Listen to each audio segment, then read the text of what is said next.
चतरल गाछ।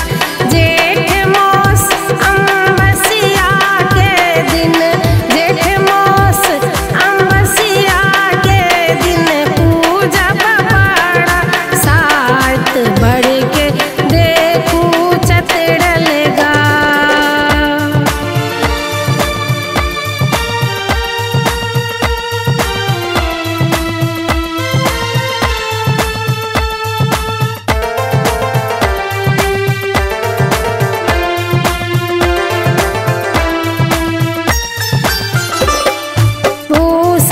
बसन ठीक करू सजनी, रची रची करू सिंगार। भूषण बसन ठीक करू सजनी, रची रची करू सिंगार।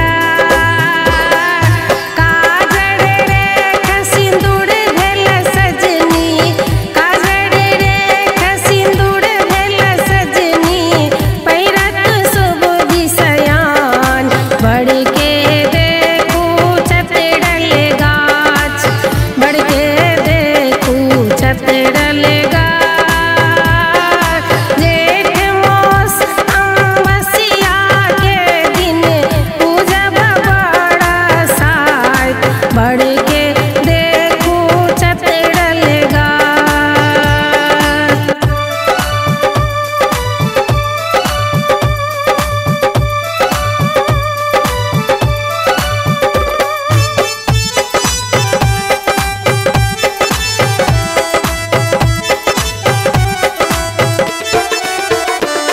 आजुथी कह बरसाइत सजनी, है आकुल भेल आर।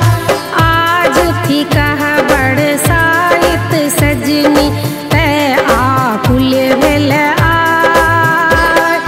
गुरुमी गुरुमी जल ढारल सजनी, गुरुमी गुरुमी जल ढारल सजनी, मातत अक्षत पाँव बढ़ के देखू चतरल गाछ, बढ़ के देखू चतरल गाछ।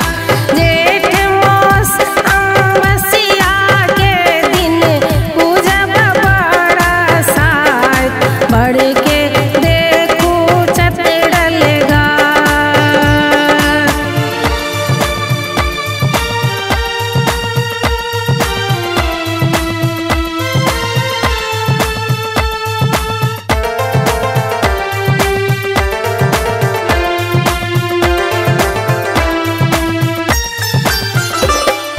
लाल पियर अछि बियन सजनी, ताही पर सिंदूर पीठा।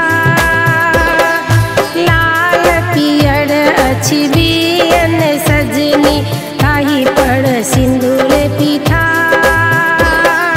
हो की बड़ मांगब सजनी, सावित्री सा बड़ मांगब सजनी, मांगब अचल सोहाग बढ़ के देखू चतरल गाछ, बढ़ के देखू चतरल